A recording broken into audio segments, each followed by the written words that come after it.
부활이라는 것도 사실 잘 믿겨지지 않고 나의 주님이 되었다는 것도 사실 믿겨지지 않는 경우들이 많이 있습니다. 저도 옛날에 그랬습니다만 지금은 완전히 이 좋으신 부활하신 나의 주님 때문에 하루하루 살고 있습니다. 아침에 출근할 때 보면 이렇게 장미가 참 예쁘게 펴져 있더라고요. 제 얼굴을 향해서 막 흐트러지게 막 이렇게 막 쏟아지듯이 저를 격려해 줍니다.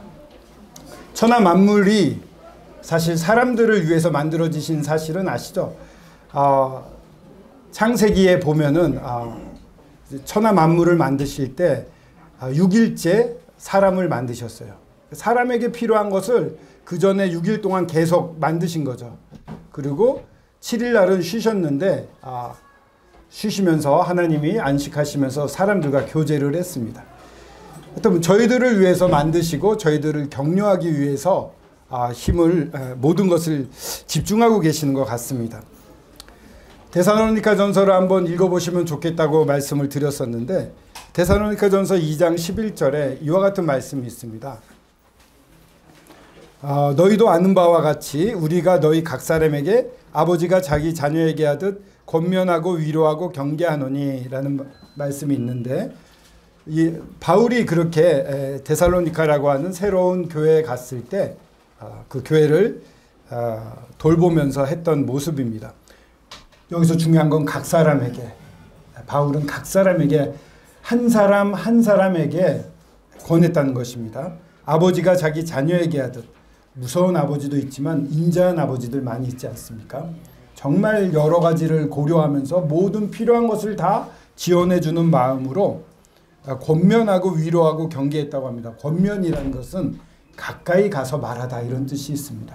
거리감을 두지 않고 마음과 관계를 가까이 해서 정말 친한 가운데 이야기를 하고 위로하고 경계했다고 하는 것은 증인의 삶이랑 상관이 있는데 내가 이렇게 산 것처럼 너도 그렇게 살아 라고 아주 알기 쉽게 본을 보이면서 권했다는 것입니다. 또 뿐만 아니라 바울은 이와 같은 얘기도 합니다. 내가 권위를 가지고 내가 말이야 사도인데 왜 안 해? 이렇게 하지 않고 유순한 자가 되어 유모같이 자기 자녀를 기름과 같이 했다. 여러분을 대할 때 난 되게 부드러운 사람이 됐습니다. 그리고 유모, 이제 젖을 먹이는 어머니를 의미하죠. 엄마처럼 정말 세밀하게 돌봤고 이같이 너희를 사모하여 하나님의 복음뿐만 아니라 복음을 말로 전하는 건 쉽습니다. 그렇죠? 말로 전하기 쉽습니다. 근데 복음뿐 아니라 우리 목숨까지도, 이 바울이 그 성도들에 했던 건 목숨까지 내어주려고 했어요. 너희에게 주기를 기뻐함은 너희가 우리의 사랑하는 자가 되었다. 이런 사랑으로 복음을 전했는데 이 모습은 바로 우리 예수 그리스도의 모습 그대로입니다.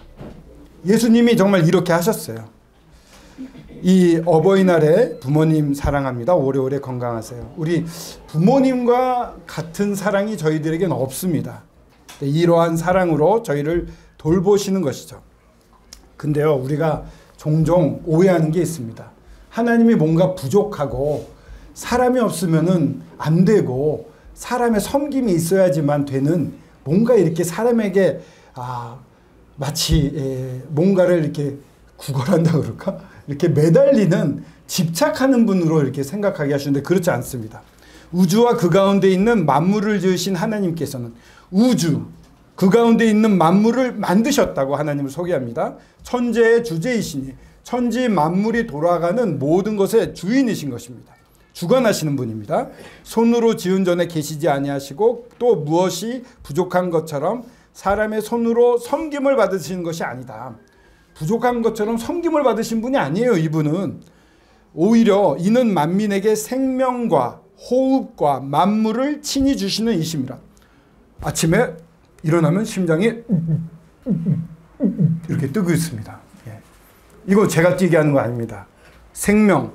아침에 또 숨을 쉽니다. 제가 하는 게 아닙니다. 제게 필요한 모든 주변에 있는 것 다 하나님이 주시는, 그걸 주시는 분이라고 얘기를 합니다. 그래서 인류의 모든 족속을 한 혈통으로 만드사 온 땅에 살게 하시고 그들의 연대를 정하시며 거주의 경계를 한정하셨으니. 여러 나라들이 보면 생겼다가 멸망하는 나라들도 있어요. 이런 연대를 누가 만드시냐? 하나님이 다 정하신다는 거예요. 우리는 이 한반도에 살지 않습니까? 왜 저기 더 넓게 중국을 다 차지하고 살았으면 좋았을 텐데, 말썽 많은 일본을 다 우리 땅으로 했으면 좋았을 텐데, 그렇게 안 됐어요. 이거는 우리 뜻이 아니라 하나님이 그렇게 경계도 정해 놓으신다는 거예요. 그래서 왜 이렇게 또 하셨냐면은 사람으로 혹 하나님을 더듬어 찾아 발견하게 하려 하심이라. 사실 하나님은 막 드러내고 싶은데 사람들이 더 멀리 떠나고 있는 거예요. 그런데 혹 더듬는 사람이 있다고 한다면 그런 사람들은 만날 수 있게 하고 싶었다는 것이죠. 하나님은 우리 각 사람에게서 멀리 계시지 아니하다. 각 사람 한 사람에게 알맞게 가까이에 계시다는 겁니다. 멀리 계신 분이 아니에요. 이게 우리 하나님입니다. 그래서 우리가 그를 힘입어, 하나님을 힘입어서요 삽니다. 몸이 움직입니다. 존재하는 겁니다. 너희 신중에 어떤 사람들과 말과 같이 우리가 그의 소생이라 하니, 소생, 자녀다라는 뜻입니다. 이게 하나님과 우리와의 관계입니다. 하나님이 부족한 분이 아니에요. 근데 하나님이 몸을 입고 이 땅에 오셨습니다. 이 땅에 오셨는데 오셔가지고 권위를 가지고 왜 안 믿느냐 이러지 않으셨어요. 한 사람 한 사람을 찾아다녔습니다. 그 당시에 사마리아라는 지역이 있습니다. 사마리아는 그 바벨론 사람들이 와서 끌고 가가지고 피가 섞여 버렸어요. 그러니까 순수한 유대인이 아니기 때문에 사람들이 이거는 피가 섞인 혼혈인이다 해서 이 유대인들이 굉장히 무시를 했어요. 근데 예수님이 갈릴리라는 곳을 갈 때 이렇게 삥 사람들은 돌아가는데 사마리아를 직통으로 지나가시면서 한 여인을 만나러 갔어요. 그분이 바로 이 사마리아 여인입니다. 에어컨을 좀 꺼주시면 좋겠습니다. 좀 추워하시는 분들이 계시는 것 같습니다. 이 사마리아 여인을 만났습니다. 각 사람을 만나러 가시는 하나님이신 겁니다. 우리 예수님이 그랬습니다. 이 사마리아 여인은 좀 끔찍했어요. 여러 남자들하고 같이 살았습니다. 그래서 대낮에 물을 기르러 갔어요. 물을 기르러 땀나는 일은 오전이나 저녁 선선할 때 해야 되잖아요. 근데 이 여인은 보는 눈이 많은 게 싫어서 낮에 갔던 사람입니다. 근데 그럼 사마리아도 싫어하고 다들 이렇게 뭐라 그럴까요? 멸시하는 곳이었는데 그 중에서도 더더욱 멸시받던 여인을 예수님이 직접 찾아가신 거예요. 그래서 이야기를 나누면서 이 여인 마음속에 사실은 하나님을 섬기고 싶은데 자기가 같은 사람이 어떻게 하나님을 섬길 수 있나, 예배를 드릴 수 있나, 이런 답답함이 있는데 그걸 다 풀어줬어요. 이거는 나중에 메시아가 오면 가르쳐 준댔어요. 내가 바로 그 메시아 예수 그리스도다 했더니 여자가 물동이를 던지고 막 뛰어가서 내가 메시아를 만났다. 그 창피해서 숨던 사람이 변하는 겁니다. 예수님을 만나니까 이게 내 힘이 아니에요. 예수님이 주시는 힘이에요. 너무나 큰 기쁨이 와서 막 자랑을 할 수 있었습니다. 또 한 여인은요, 38년 동안 혈루병을 앓은 여인. 이죠. 오랫동안 혈루병이라는 것은 여성들이 앓는 부인병입니다. 그래서 하혈을 하는 병이에요. 그 당시에 피를 흘린다는 것은 굉장히 부정한 걸로 여겨져서 많은 의원들한테 가서 부끄러움을 많이 당하고 탕진을 했어요. 재산을. 그런 사람이었는데 이 여인이 예수님 소식을 들은 거예요. 그랬더니 예수님이라면 나를 고쳐주실 수 있을 거야 라는 믿음이 생겼어요. 믿음이 생긴다면 어떻게 합니까? 나아갔어요. 예수님이 오늘 예루살렘 오신데 나아갔어요. 이 사람은 그냥 생각만 하지 않고 나아갔습니다. 나아간 다음에 사람들이 얼마나 많이 예수님을 따르겠어요. 막 밀치고 막 제자들이 저리 좀 가세요. 예수님 나를 도와주세요. 그래서 막 무리가 있었는데 그 중에 이 여인은 저 예수님을 옷깃이라도 만들면 나는 나을 거야 라는 생각을 가지고 가서 옷깃을 만진 거예요. 그랬더니 예수님이 아셨어요. 예수님은 어떤 사람을 찾냐면은 자기를 찾는 사람을 찾으세요. 예수님을 딱 만졌어요. 옷을 만졌어요. 그랬더니 예수님이 아셨어요.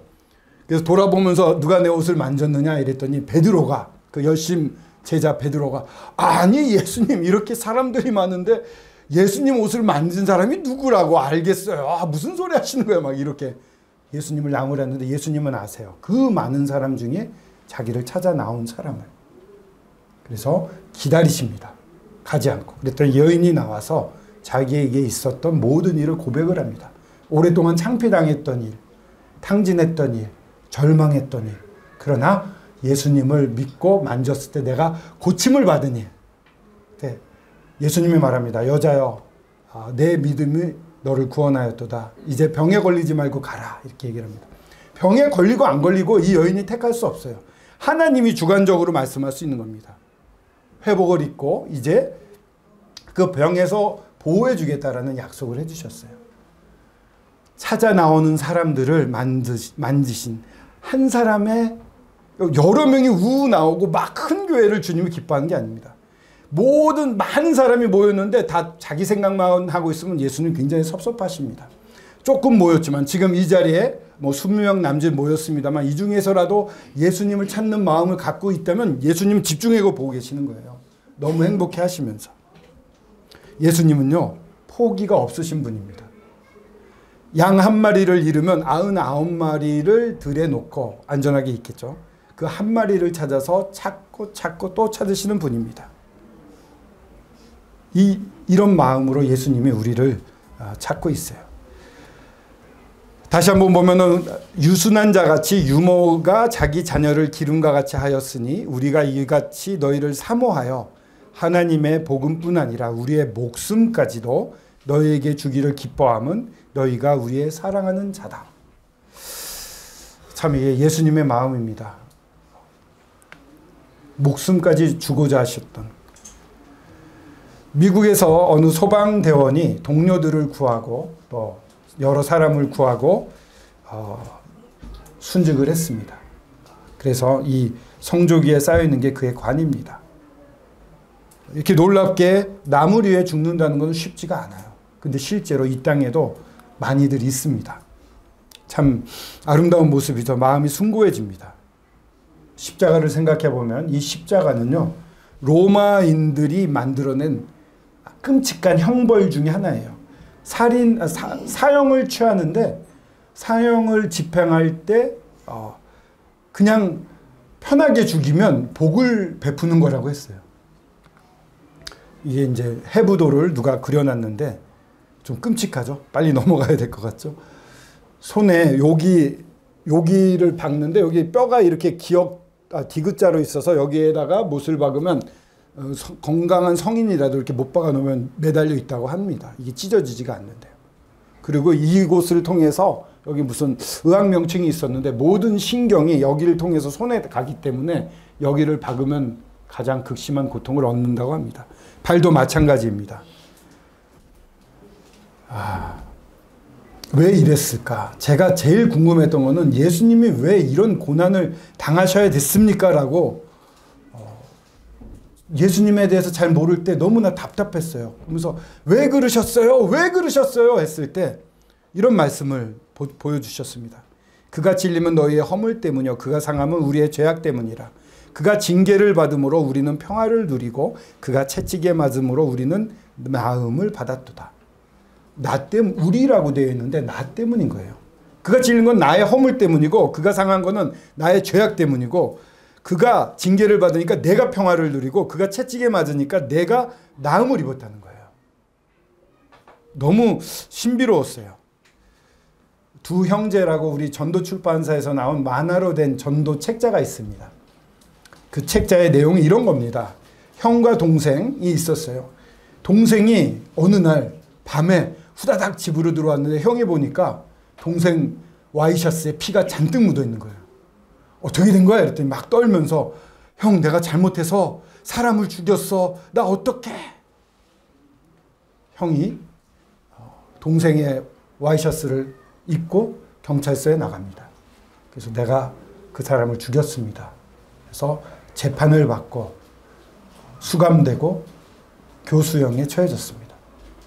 근데 교수형에 처해진 사실을 모르고 불안에 떨던 동생이 암만 그래도 그랬지 나 대신 형이 재판을 받고 감옥에 수감된 거 사형 집행을 언도받은 거 이건 있을 수 없어 하고 막 나중에 울면서 찾아갔어요.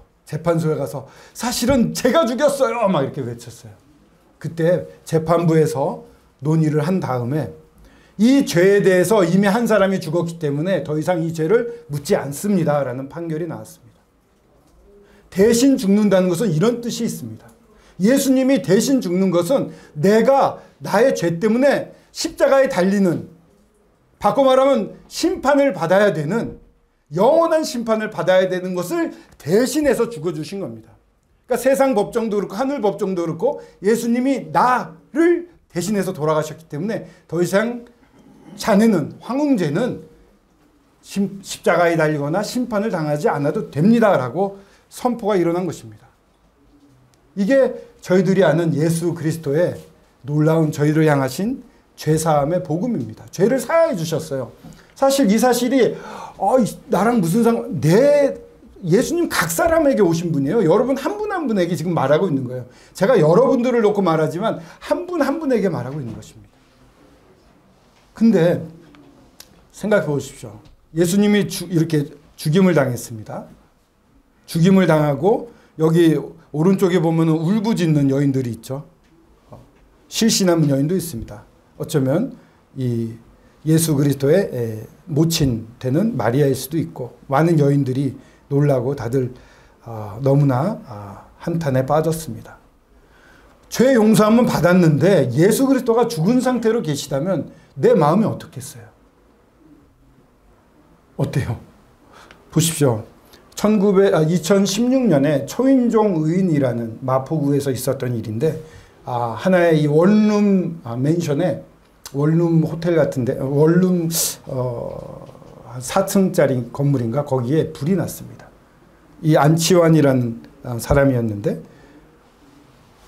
도망쳤어요. 먼저 불이 났다 그래서. 근데 보니까 한밤중이라서 한 새벽 3시인가 4시 다들 자고 있는 거예요. 이대로 되면은 이 사람들이 죽겠구나 싶어서 다시 뛰어들어갔어요. 뛰어들어가서 문을 막 두들겼어요. 그래서 이 두들기는 소리, 불 났습니다, 피하세요, 이 소리를 듣고 대부분의 사람들이 다 빠져나왔고 한 사람도 죽지 않았는데, 근데 너무나 안타깝게도 이분은 4층에서 옥상으로 올라가는 계단에 쓰러진 채로 숨져 있었습니다. 너무 많은 유독가스를 맡았고 손에는 이 뜨거워진 문을 두들겼는지 화상의 자국이 남아 있었대요. 이분을 볼 때마다 너무 가슴이 아파요. 너무 살아난 사람들도 계속 미안한 마음이 있을 것입니다. 우리 예수님이 죽기 전에 다 이루었다 이렇게 외쳤습니다. 여러분들의 모든 죄를 내가 다 이루었다. 테텔레스타이 다 갚았다. 예수님처럼 하나님의 아들이 사람들 피조물 대신에 죽으신 거 아니에요. 더 이상 요구될 게 없어요. 넘치고 넘쳐요. 그분이 다 갚았다 하고 선언하시고 죽으셨습니다. 근데 이 상태로 계셨다면 우리들의 마음은 굉장히 어려울 겁니다. 근데 이분은 장사한 지 사흘 만에 부활하셨습니다. 부활하신 것도 놀라운데요. 제일 먼저 부활하시자마자 나타난 사람이 누구에게 나타났냐면 막달라 마리아라고 하는 여인에게 나타났습니다. 7 귀신이 들려서 엄청난 고생을 했던, 그러나 주님에 의해서 귀신 쫓김을 받고 예수님을 믿고 예수님의 은혜를 알아서 언제나 예수님을 따라갔던, 그래서 죽은 다음에 향유를 받으려고 제일 먼저 갔던 여인들 중에 한 명이었던, 다른 여인들은 집에 갔을지라도 이 여인은 계속 울면서 예수님을, 시체가 없어졌으니까, 부활하셔가지고 무덤이 비어있으니까 이 여인은 너무나 슬펐던 거예요. 누가 내 예수님의 시체를 가져갔나 그러면서 찾고 그 자리에서 울고 있었습니다. 근데 예수님이 부활하신 다음에 하나님 앞에 나아가셔야 되는데, 하나님 앞에 예수님도 죽었다 부활하셔서 얼마나 기쁘겠어요. 가장 가깝고 가장 사랑하는 우리 아버지 앞에 빨리 가서 아버지 저 부활했어요 라고 말하고 싶지 않겠습니까? 근데 내가 하늘 아버지께 가기 전에 먼저 마리아에게 나타나셨어요. 이 마음이 누구한테 가 있어요? 자기를 찾는 사람한테 가 있는 거예요. 그냥 이 하나님 아버지께 빨리 가고 싶을 텐데 이렇게 자기를 찾며 울고 있는 마리아에게 먼저 나타나셔서 내가 살아났다는 것을 전하라고 살아나신 겁니다. 이분이. 도마라는 제자가 있었습니다. 다른 도마는 12제자 중에 한 명이에요. 다 예수님을 따라 다녔어요. 근데 예수님이 부활하신 다음에 제자들 앞에 나타났을 때 도마는 딴 데가 있었습니다. 그래서 제자들이 그래요. 예수님 부활하셨어 이랬더니 도마가 난 못 믿겠어. 그 옆구리에다가 손 넣고, 돌아가실 때 옆구리 창에 찔려가지고 피가 막 나왔잖아요. 옆구리에 손 넣어보고 구멍 뚫린 이 팔이 있는데 여기에도 내가 손을 넣어봐야지 난 믿을 수 있어 라고 이런 불신한 괘씸하잖아요, 어떻게 보면. 근데 예수님은 그에게도 나타나셔서 도마에게 이르시되 내 손가락을 이리 내밀어 내 손을 보고 내 손을 내밀어 내 옆구리에 넣어보라. 그리하여 믿음 없는 자가 되지 말고 믿는 자가 되라. 저희가 못 믿고 불평하고 도망치려고 해도 예수님은 포기하지 않으실 겁니다. 찾아오시는 분이에요. 이렇게. 도마가 뭐라 그럽니까? 나의 주님이시오 나의 하나님이십니다. 그때 예수님이 말씀하세요. 너는 나를 본고로 믿느냐? 보지 못하고 믿는 자들은 복되도다. 보지 못하고 믿는 자들은 복된다고 말씀을 하셨어요. 이렇게 믿음이 흔들리는 제자들에게 다 나타났습니다. 가장 믿음이 많이 흔들렸던 제자 누굴까요? 베드로였겠죠.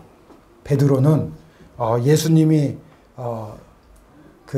이제 잡혀간다고 그럴 때 내가 죽는 데까지 따라가겠다고 큰 소리를 빵빵 쳤습니다. 근데 정말 예수님이 재판받고 있을 때 나는 예수님 모른다고 3번이나 부인을 했고, 그것도 그 집에 여종이 와서 당신은 예수님의 제자냐? 나는 몰라요. 3번째는 예수님을 저주하면서 모른다고 그랬어요. 그때 닭이 딱 울고 예수님을 봤더니 예수님과 눈이 마주쳤습니다. 그러니까 나가서 베드로는 엄청 울었어요. 부활하신 다음에 12제자 중에 제일 먼저 나타나신 것도 베드로였어요. 예수님은 이 베드로의 연약함을 알고, 하지만 이 베드로가 사랑하는 자이기 때문에 계속 일으켜 세웠어요. 근데 베드로가요, 부활하신 예수님이 만난 지 며칠 안 돼서 난 제자들, 우리 친구들하고 같이 난 어부니까 갈릴리 바닷가 가서 물고기나 잡아야지 하고서 제자들 우르르 7명 데리고 물고기 잡으러 갔어요. 이렇게 어떻게 보면 줏대가 없이 흔들리는 사람이에요. 그런 베드로를 예수님이 나무랬습니까? 아니에요. 예수님이 이렇게 그 물고기 잡던 베드로에게까지 나타나십니다. 그래서 따로 또 이야기를 하십니다. 권면한다는 것이 아까 가까이 가서 말한다 이런 거 아닙니까? 관계 회복을 할 때 가장 필요한 거죠. 가서 베드로야 너는 나를 사랑하느냐? 베드로가 이제는 더 이상 할 말이 없어요. 사랑한다고 그러고 맨날 이상한 짓 해요. 주님이 아십니다. 베드로야 네가 나를 정말 사랑하느냐? 주님이 아십니다. 내 양을 먹여라. 내 어린 양을 쳐라. 3번째 또 물어보시는 거예요. 제가 주님을 사랑하는지 주님이 아십니다. 막 이렇게 또 고백을 해요. 베드로가 3번 부인한 거를 완전하게 만회시켜 주려고 주님이 3번 질문하신 게 아닌가 싶어요. 사람을 완전히 회복시키시는 분이에요. 부활하신 예수님은 이런 분이에요. 혼자 내비두지 않고 연약에 빠져도 함께 하시는 분이에요. 그래서 베드로가 어떻게 됩니까? 무학자로 알려졌던 베드로가 예수 그리스도를 만나고 성령을 입은 다음에 3,000명이 넘는 예루살렘에서 막 외치는 거예요. 그러니까 사람들이 아니 저 무식쟁이가 이런 말을 하다니 하고 다 놀래요. 그러면서 막 성령이 임해가지고 여러 나라 말로도 얘기를 하고, 그러니까 그날에 3,000명이 구원을 받아요. 자기를 예수 그리스도가 죽으신 다음에 무서워서 벌벌 떨던 베드로가 이젠 아닙니다. 주님이 함께하는, 부활하신 주님이 함께하는 제자의 모습이 여기 나타납니다. 담대하게 복음을 전하고 3,000명이, 하루에도 3,000명이 넘는 사람들이 예수님을 믿고 구원을 받습니다. 내가 부활하신 예수, 너희들이 못 박은 그 예수 그리스도가 바로 메시아다. 그분이 부활하셨다. 이분 앞에 나와 죄사함을 받아라. 성령을 받아라. 이랬더니 사람들이 막 회개를 하는 거예요. 증인이에요. 베드로는 직접 봤거든요. 뿐만 아니라 바울과 실라라고, 이 사람들은 빌립보에서 채찍질을 맞고 막 맞지 않아도 돼요. 로마 사람이라서 나 로마 사람입니다 이러면은 다들 그러십니까 이럴 텐데 그냥 맞아요. 동기가 나는 뭐야 이렇게 뭐 지위를 가지고 복음을 전하지 않았어요. 순수하게 예수 그리스도를 사랑하는 그 마음으로 복음을 전했기 때문에 어떠한 핍박도 그냥 받는 거예요. 십자가처럼 달리시기 전에 채찍을 맞은 것처럼 채찍을 엄청 맞았어요. 그리고 이 지하 감옥에 착고에 채워져서 이렇게 피투성이가 돼서 있는데 찬양을 해요. 이 기쁨이 있는 거예요. 왜 그럴까? 나는 예수님과 조금 더 닮은 것 같다. 이런 느낌이었을까요? 예수님이 걸었던 길을 내가 걷고 있구나. 이런 기쁨이었을까요? 성령이라는 삼위일체 하나님 중에 하나, 성령은 저희들의 생각을 뛰어넘는 분입니다. 그분이 믿는 자에게는 성령이 내주하신다고 말씀하십니다. 성령이 들어오면은요, 세상이 달라 보입니다. 제가 예수님을 처음 믿었을 때 딱 눈을 떴더니 아침에 새로운 세상에 와 있는 것 같아요. 그 전날 아침하고 똑같은데 다 새로워 보여요. 아름답게 보이더라고요. 성령이 함께하는 사람은 어떠한 고난도 그런 가운데 있더라도 기뻐할 수가 있습니다.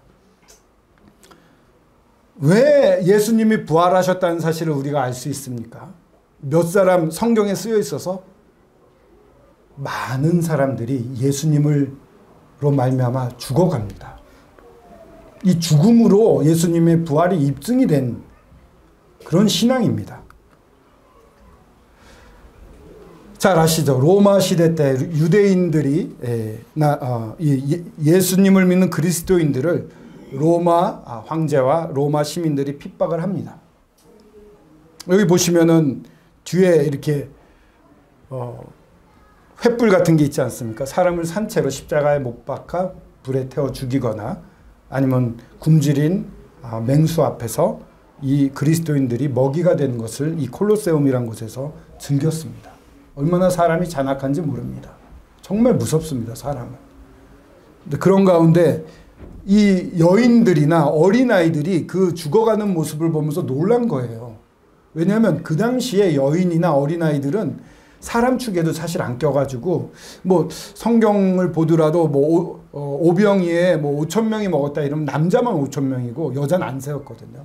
그러니까 10,000명이 넘는 숫자가 그 자리에 있었어요. 그런 문화권이었기 때문에 여성의 인권은 정말 없어요.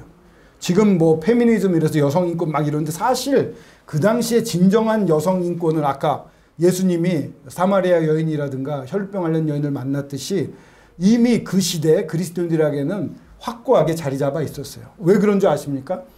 사자가 덤벼드는데 남자들이 여자들을 보호하고 아이들을 보호하면서 먼저 죽어가는 거예요. 자기들 세상에선 볼 수 없는 일이에요, 이게. 여자들 먼저 내밀고 아이들 먼저 내밀고 자기 살자고 할 텐데 그리스도인은 안 그랬습니다. 이런 끔찍한 횃불이 되어서 불태움을 당하는, 그래서 몇 날 며칠을 그 궁정을 그리스도인들의 시체가 불타오르면서 밝혔다고 하는 그런 핍박이 있었습니다. 이런 핍박이 있으면은 정치운동이라도 하고 막 타도하자 이러지 않겠습니까? 그러지 않았던 거예요. 이게 로마 제국이 점점 팽창하면서 예수님 태어나신 지 165년, 서기가 그런 뜻 아닙니까? 예수님 태어난 165년부터 180년까지 중동을 점령하고 인도까지 로마 병사들이 갑니다. 근데 거기서 뭘 얻어오냐면은 천연두에 걸립니다. 인도에는 옛날부터 천연두가 있었는데 이거에 전혀 접해보지 않았던 로마인들은 한 번 걸리니까 엄청났던 거예요. 팬데믹이죠. 어떻게 보면 인류 최초의 팬데믹이라고도 할 수 있는데 그 당시 이집트까지 이렇게 이게 번져 가가지고 미라에도 선명하게 남아있는 천연두 흉터라고 할 정도로 엄청난 역병이었습니다. 그래서 여기 보시면은 이 로마의 유명한 장군이 이 천연두에 걸려가지고 구걸을 하는 입장이 되어버리는 거예요. 손을 내미는 여인. 정확하게 그림에 대한 설명 모르겠지만 이와 같이 그리스도인들이 이들을 돌본 겁니다. 그리스도인, 자기들이 핍박했던 누군가 되게 열심히 도와줘요. 목숨도 아끼지 않고 도와줘요. 같이 막 죽어가기도 해요. 그런 사람 중에. 너무 신기한 거예요. 이 사람들 누구지 알고 봤더니 자기들이 핍박했던 그리스도인들인 거예요. 왜 그리스도인들이 그럴 수 있었습니까? 우리가 살아도 주를 위하여 살고 죽어도 주를 위하여 죽나니 그러므로 사나 죽으나 우리가 주의 것이로다. 이를 위하여 그리스도께서 죽었다가 다시 살아나셨으니 곧 죽은 자와 산 자의 주가 되심이라. 우리가 죽든지 살든지 주님 똑같아요. 상관없는 거예요. 주님 안에 주님이 다시 살아나셨거든요. 부활하셨거든요. 이게 우리들의 소망인 거예요. 우리도 저렇게 부활한다, 영원한 생명을 얻는다, 이걸 직접 봤기 때문에. 본 사람들이 이렇게 목숨을 아끼지 않았고, 그 믿음을 갖고 보지 않고 믿는 자가 더 복되다고 했던 많은 사람들이 그대로 믿고 목숨을 아끼지 않았습니다. 이게 그리스도인들이 용감하게 이렇게 살 수 있었던 그 근원은 예수 그리스도의 부활에 있습니다. 그래서 로마가 결국 기독교를 국교로 인정을 합니다. 300년대에 들어서. 아니, 너무 많은 사람들이 예수 그리스도를 믿는 거예요, 이제. 이게 진짜다, 이래가지고. 이제 국교로 선포한 다음엔 오히려 좀 부정부패가 생깁니다. 진짜 믿음이 없는데도 국교니까, 아, 나도 기독교 믿습니다, 이러면서 잘못된 믿음들이 나오게 됐는데, 여하튼 사회를 바꿔버렸어요. 그 당시에 가장 강한 제국을 뒤집어 놓았습니다. 그리스도인들, 주님의 부활을 아는 분들. 1948년 10월 달에 여수 반란 사건이 있습니다. 여기 손동인과 송동신은 우리가 아는, 갑자기 목사님, 손양원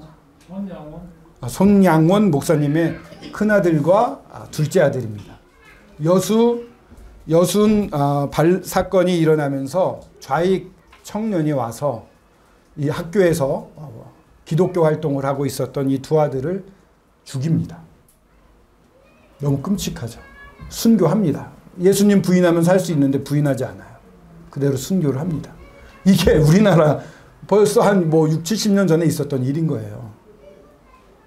근데 놀라운 거는 이 송양원 목사님이 그 자기 아들들을 죽인, 이제 이 여순 반란 사건은 진압이 됩니다. 진압이 되고 이 좌익 분자들은 전부 이 형무소에 들어가게 되는데, 송양원 목사님이 이 자기 아들을 죽인 좌익 분자, 이 청년이 사형에 처해진다는 얘기를 듣고 가서 용서를 합니다. 용서해달라고 탄원하고, 그리고 내 아들로 삼겠다고 합니다. 아들로 삼았어요. 이쪽에 있는 사진이 그 새로운 아들입니다. 그래서 가족들과 함께 찍은 사진입니다. 이 송양원 목사님의 이 관련된 이 박물관 같은 게 지금 여순 쪽에 내려가면 있는데, 아마 여수에 있는 것 같은데요. 예수 중독자, 이런 일기를 남기셨대요. 나 예수 중독자 되어야 하겠다. 술 중독자는 술로만 살다가 술로 인해 죽게 되는 것이고, 아편 중독자는 아편으로 살다가 아편으로 인해 죽게 되나니, 우리도 예수의 중독자 되어 예수로 살다가 예수로 죽자.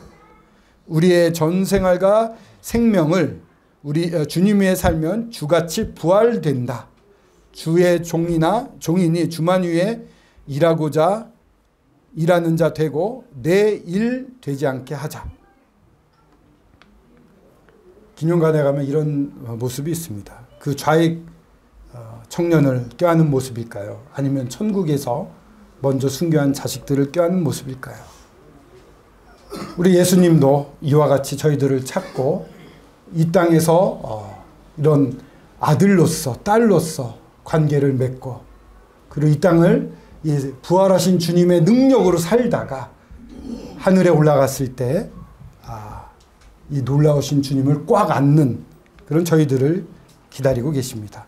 우리 주 예수 그리스도의 아버지 하나님을 찬송하리로다. 그의 많으신 긍휼대로 예수 그리스도를 죽은 자 가운데서 부활하게 하심으로 말미암아 우리를 거듭나게 하사 산 소망이 있게 하시며 썩지 않고 더럽지 않고 쇠하지 아니하는 유업을 있게 하시나니 곧 너희를 위하여 하늘에 간직하신 것이라. 우리를 거듭나게 하시고 산 소망이 있습니다. 이 땅이 전부가 아닙니다. 사실 모든 가치는 하늘에 다 쌓이고 있습니다. 썩지 않고 더럽지 않고 쇠하지 아니하는 유업, 하나님이 가지고 계신 거, 예수님이 가지고 계신 거, 예수님의 뜻대로 우리가 행했던 아름다운 것들, 이게 유업입니다. 하나님이 가지신 모든 것을 그대로 주시겠다고 하십니다. 하늘에 간직하고 계세요. 이게 여러분들의 것입니다. 도마가 대답하여 나의 주님이시오 나의 하나님이시니이다. 너는 나를 본고로 믿느냐? 보지 못하고 믿는 자들이 복되도라. 여러분들 이 예수 그리스도를, 부활하신 예수 그리스도를 믿고 복된 분들이 되기를 바랍니다. 기도하겠습니다. 아버지 하나님 감사합니다. 예수님이 부활하셨습니다. 죽음을 깨셨습니다. 사탄을 이기셨습니다.